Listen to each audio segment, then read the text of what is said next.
araw ng sweldo, maraming tao na walang sweldo. Yung iba naman, may sweldo nga, kapos kulang ang sweldo. Yan ang problema no? At kulang ang sweldo, walang sweldo, dalawa yun di ba? May sweldo, pero kulang ang sweldo, walang sweldo, lalong kulang. Di po ba? Kaya marami po ang nabubuhay dito sa tinatawag na, maraming nabubuhay po sa London. Sa London, loan dito, London, no?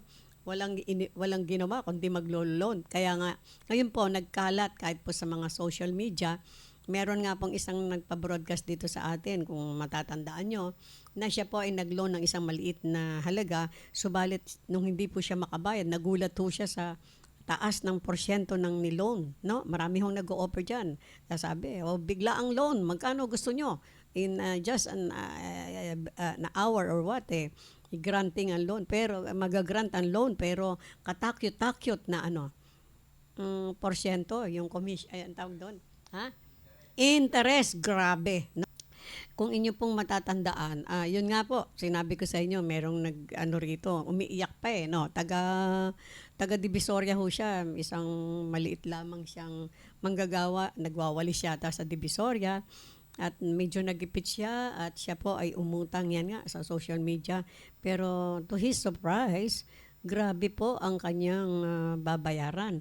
At nung hindi po siya makabayad, nagbabayad-bayad siya ng unti-unti, nung hindi ho na kompleto yung bayad niya, lahat ho ng friends niya ay tinext na siya ay mandurugas. At dahil lalo na po yung mga bangko, hindi lang kayo makabayad ng isa kung ano pa sasabihin, kesyo pababarangay kayo, kesyo ganito ganon, ay anak ka ng tatay mo. Parang sa maliit na halaga, sinisikap naman na bayaran, pahihiyain pa kayo ng husto. Yan ang mga problema. Yan ang mga problema natin di po ba? Kaya ang atin po ngayong topic ay sa kadiskarte, ang inyong kadiskarte ay kailangan paano tayo paano pagtatagumpayan ang kagipitan sa pananalapi. Wow! Hindi ho natin kailangan tayo ay isang eksperto. Kailangan lang gamitin natin ang isip at siyempre kasipagan. Yan po